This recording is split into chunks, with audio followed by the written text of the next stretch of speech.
Hello again. My name is John. Of course, I'm with Which Auto for car reviews. Today I wanted to talk about life with an LVAD, and it stands for Left Ventricle Assist Device, which I have. And people who have had heart problems, this is an option. And this video is for those of us who have an LVAD, and the whole point is to encourage those who may be down on themselves in their life because they have to always have the LVAD attached to them. And those of us who have it, they know what it looks like. Those who are getting educated on what I'm talking about, I will show what that looks like. But you have mine is upside down because mine is attached on the left side. Most people get it on their right side. And the LVAD, for those who don't understand, this is a unit that's attached to the left side of your heart to help pump the blood out. And then there's a computer that's here. Can you see that? Okay, there's a computer here. And there's a cord that's attached. Let's see here. Here's a cord, and it goes to the left side. And I won't raise up my shirt here. And then there are, let's see here, 2 batteries to keep it going. And then you can kind of gauge if you need to replace the battery. And again, for those LVAD patients, you already know this. But this video was actually not my idea. It was my doctor's idea to encourage some folks. But I had, the reason I need this, I had a heart attack in 2018 in June. And then in August, I went to the hospital and they thought that my heart was very weak, and my heart doctor at the time thought that I needed more than what he could provide, so he referred me to a specialist at KU Medical Center, and they explained the LVAD to me, and I have a combination of problems from cancer. Cancer helped damage my heart. I had in 1992, I had chemotherapy. In 95, I had a bone marrow transplant using my own marrow. 2003, I had another bone marrow transplant. And then in 2006, the cancer came back. And at that point, I was kind of fed up with everything. I was like, leave me alone.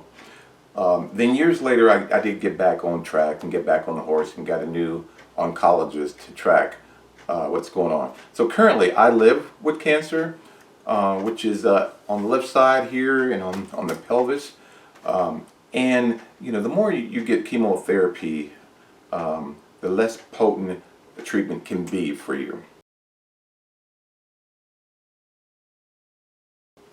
So I won't get into the cancer part because this video is about LVAD. But I've had mine since August 30th of 2018, and I'm doing really good. I had a hiccup recently with some internal bleeding, and I guess that's something that can happen. And what it is, for those who don't understand, there's a little canister that's attached to the left side of your heart. And this computer, and actually I think I can show you better with this. But there's a little computer that operates it, and it spins around. So we don't have a regular heartbeat. You know, we just have, you know, a hum sound. But we also have to carry around this bag, which is 5 to 7 pounds, which is annoying. And the reason we have to carry around this bag is because it is a backup computer and backup batteries. Let's see if I can get a little close. So this is what it looks like. The hardware. Some people have a different type, but I have the hardware is what I have. Oh, that's the top of it.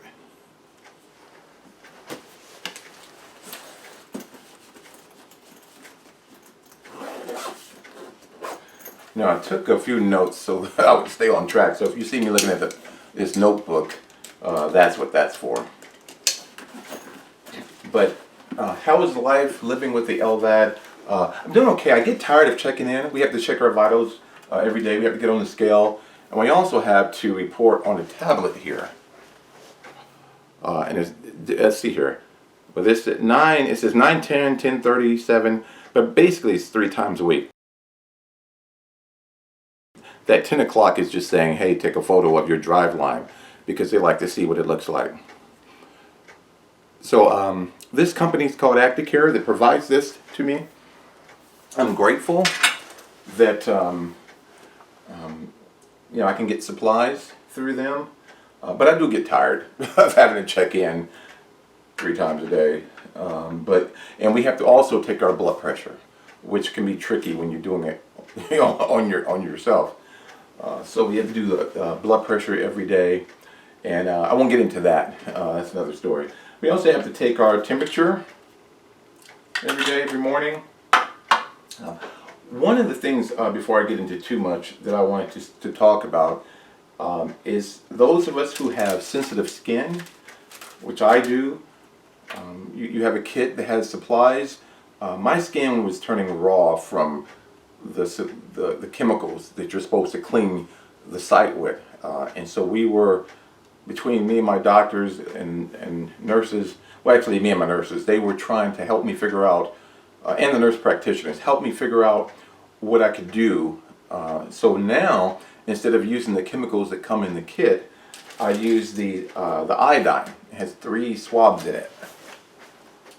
So if you're having this problem, this has helped me so much, and I don't have those problems that I had before.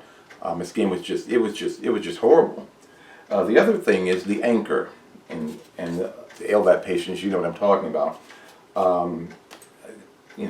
Skin was sensitive. So what I do, I use the IV 3000, and also use the IV 3000 on to cover up the bandage that goes into your stomach. But I use these,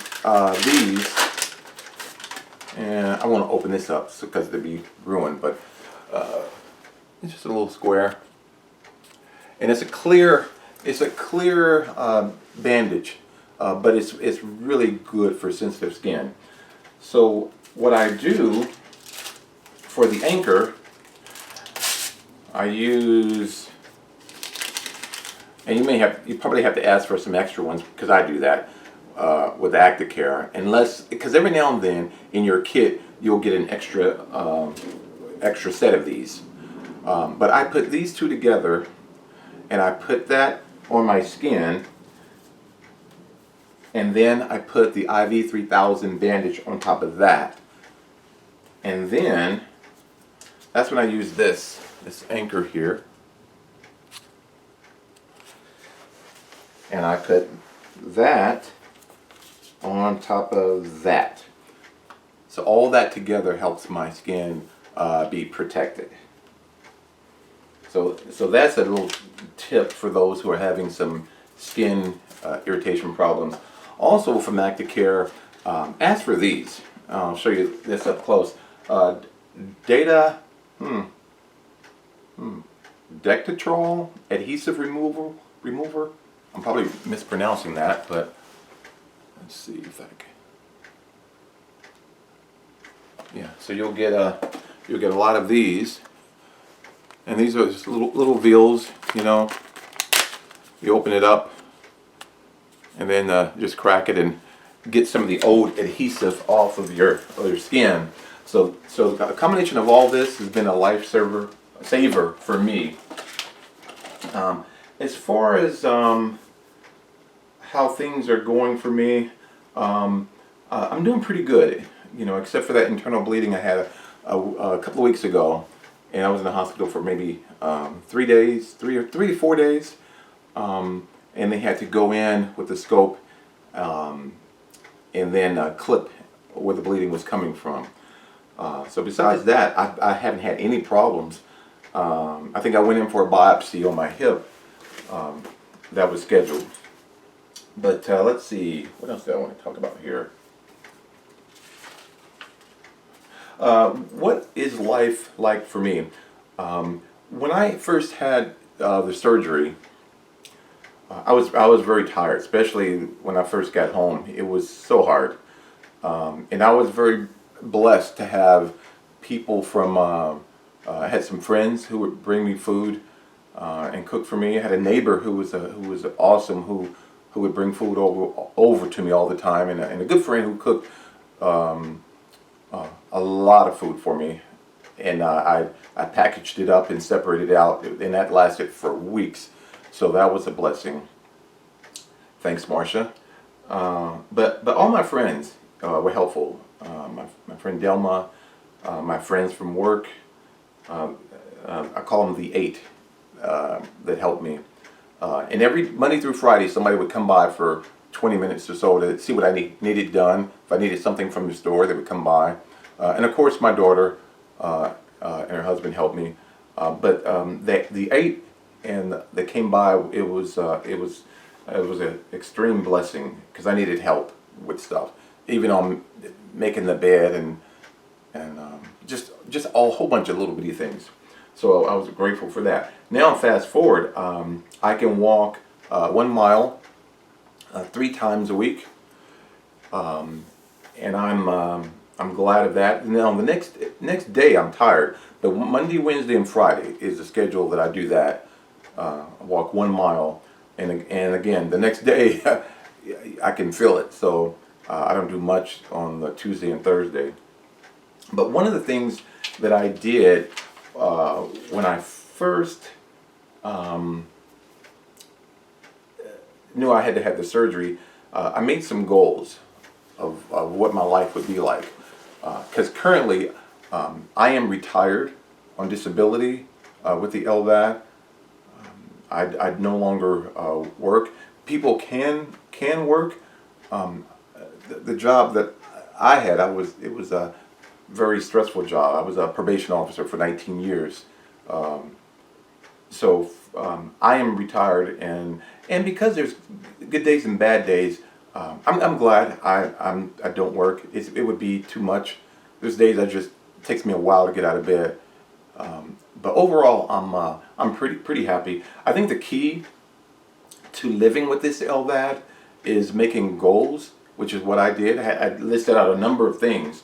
And my doctor wanted to, particularly my Dr. Shaw, wanted to know what I was going to do if I was going to be at home. So I was writing myself a list of things that I could do. And let's see here. On my list I have photography classes. I bought me a camera.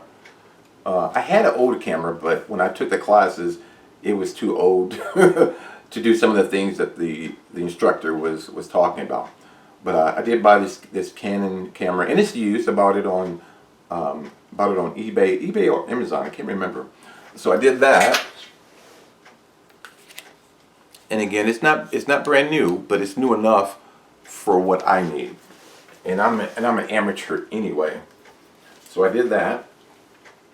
Also, I bought some video equipment because on my list of things I wanted to do, I wanted to do reviews on cars. That's always been something I wanted to do. So I bought a used video camera that was older, and it's a Canon. So and I bought a tripod and just a lot of video equipment that I needed to do that with. So now, actually, I'm starting to record videos, and I do not like being on camera. But again, my Dr. Shaw thought it may be helpful to those who are living with the LVAD. Life's not over. It's not over at all. And I'll give you my history of health here. I kind of gave it to you before a minute ago, but I'll talk about a little bit more later. The other thing I did, I wrote down to take guitar lessons, which I did. And let's see, you can see it there. And I took several lessons. Then it got to the point where I went as far as I could. Oh, this is an electric guitar. And let me just show you this. And I bought this what is this called? It's a speaker, but there's another word. It slips my mind. But anyway, I bought this. This actually came with the guitar. I bought that on eBay. It was really a good price. And I went as far as I could go with the lessons, and then I'm like, oh, I kind of don't get it anymore. So although I don't take guitar lessons anymore, I will tinker around with it. I love music, so I'll do that.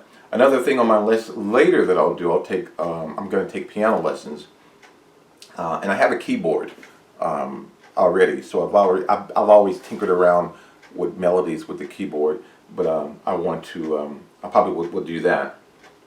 Let's see, what else did I want to talk about? One of the things we have to deal with too, with us having the LVAD, is the medication. Of course, the hospital gave me this pill box, and it's very handy. I took out Monday, of course, but I've got it all separated, morning, noon, and night for taking my medicine. And the noon one, it's really is early evening. It's really what that is.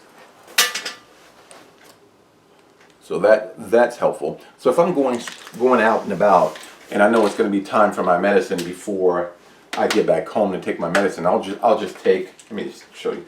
I'll just take the day out, like I did today. I'll take the day out and put it in my pocket and get to moving. Yeah, that's what I do. Let's see. Struggles that I've had. One of the medicine caused me to have thyroid problems, which caused me to be overly tired. So now I take thyroid medicine, which I've never had thyroid problems. So that was annoying, but one of the things you got to do. The other struggle is, I kind of mentioned it already, is the internal bleeding that I had. This just caused by having that cylinder in your chest spinning around. So that's the only problems I've had. I haven't had any alarms. I hadn't had any alarms where I have had to change the computer out with the second computer. So I'm very happy about that. The other, and just to kind of go over my goals, besides the photography classes, besides the guitar lessons, I did join a movie club. I kind of canceled it because we're in a pandemic, and I don't plan on going back to the movies for a long time.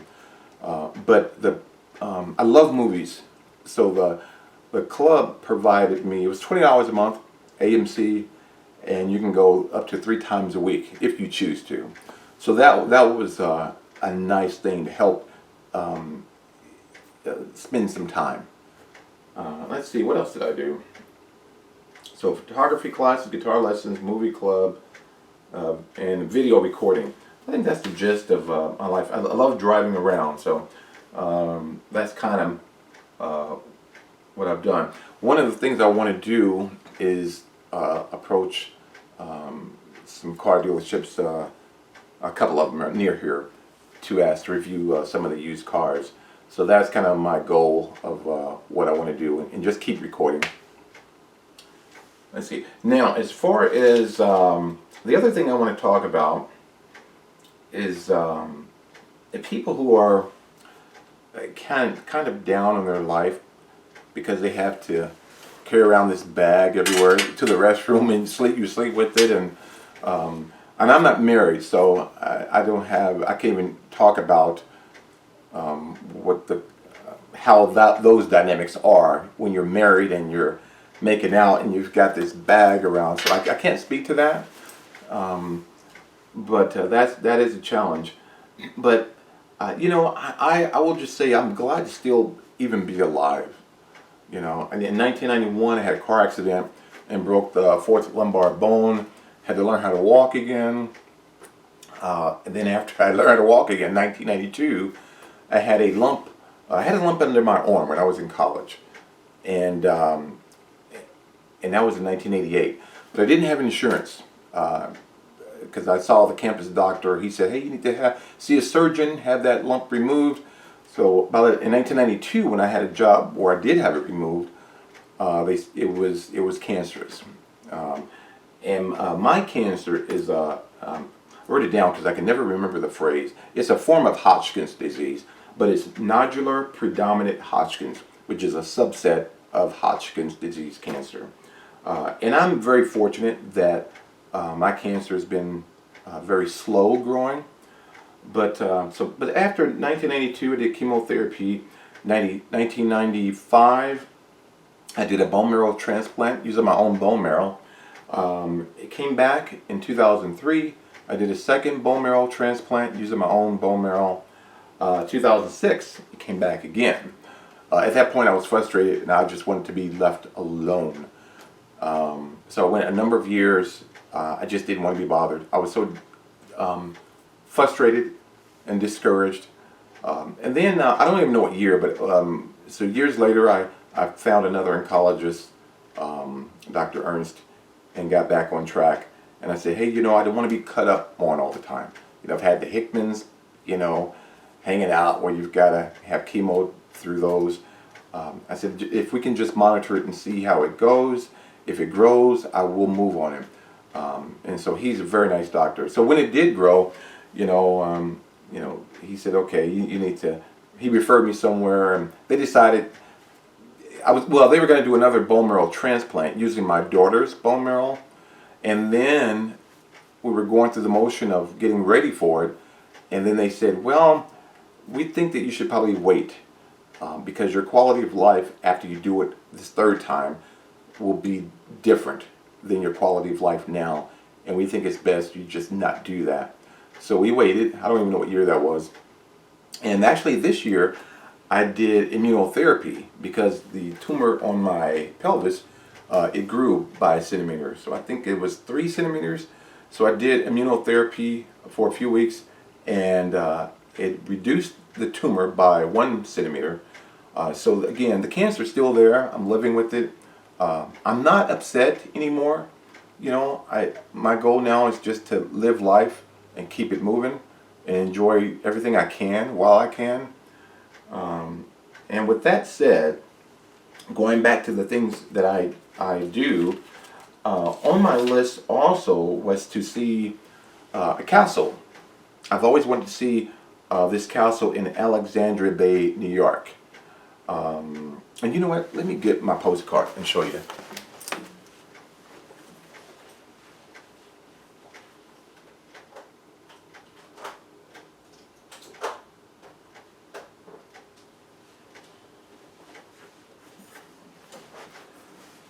Okay. I've got several postcards from places I've visited. Alright, so I'll show you this. This is called Bolt Castle in Alexandria Bay, New York. And it's on a Hart Island. We had to take a ferry to get there. And here's what it looks like in the winter time. So my daughter, I'm so grateful for her. She told me one day, she said, Daddy, we probably should visit that castle you want to visit. Because it's been on my list for about 16 years. I've wanted to go up to New York to see that castle.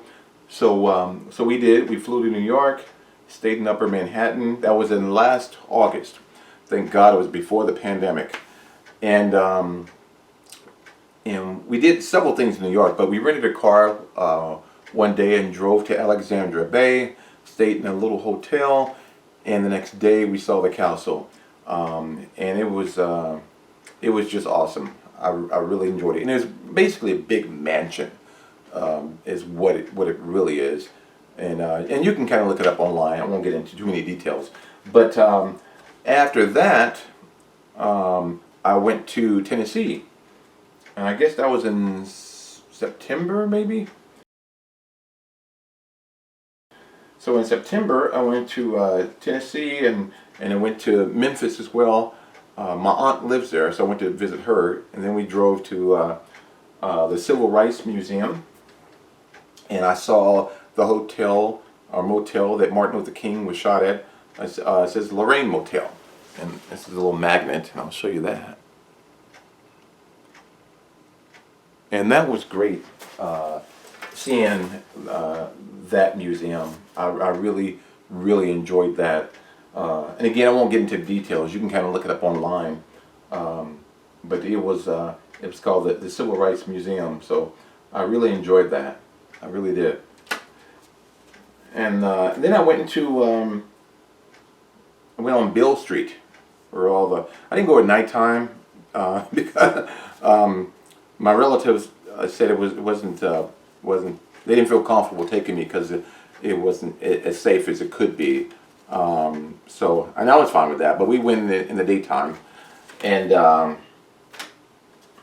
ate at BB King's restaurant. So we went there. We just had dessert, me and my aunt. We had a nice time. There was nobody playing music, so that was unfortunate. And then after that, February, the 1st of February, before the pandemic really hit, I went to Las Vegas, and I stayed at the Paris Hotel.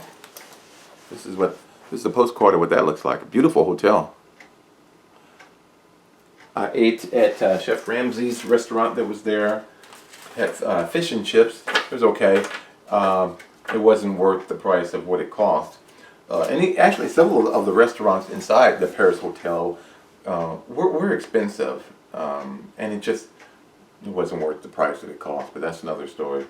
But I enjoyed myself. I went by myself. I had a good time. So the whole point of what I'm saying, life goes on. You make goals when you have this LVAD. You get you some hobbies, things that you've always wanted to do. You got to think of some things to keep your mind going, keep your mind busy, because it can get you down. Because nobody wants to carry around, this bag every day, and having to change a bandage. I change mine every 3 days because of my sensitive skin, so that's what I do. But find you some things to do, and life will appear better than maybe what it does to you at this point.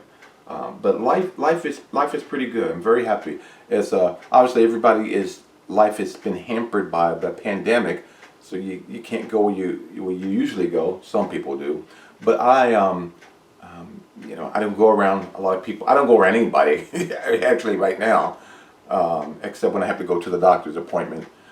And I see my daughter not often, and every now and then I might see her in the backyard or in her garage outside, but that's months in between.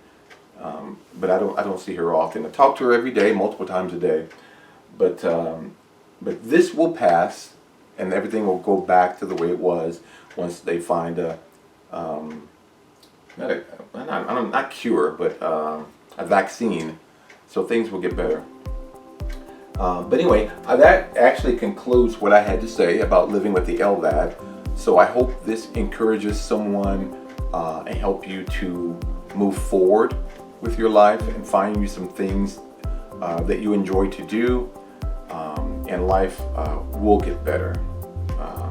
And I'm stronger than I was when I first had the surgery, and also do all the things that you learned from cardiac rehab, which was 36 sessions over multiple weeks.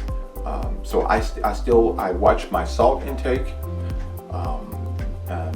and I just watch what I eat, And anymore, I eat. I don't eat red meat anymore, or I just eat a type of fish. Is what I do. My daughter kind of got me into that. So, but anyway, I hope this is helpful to you. And if you found this helpful, please like. And you all take care.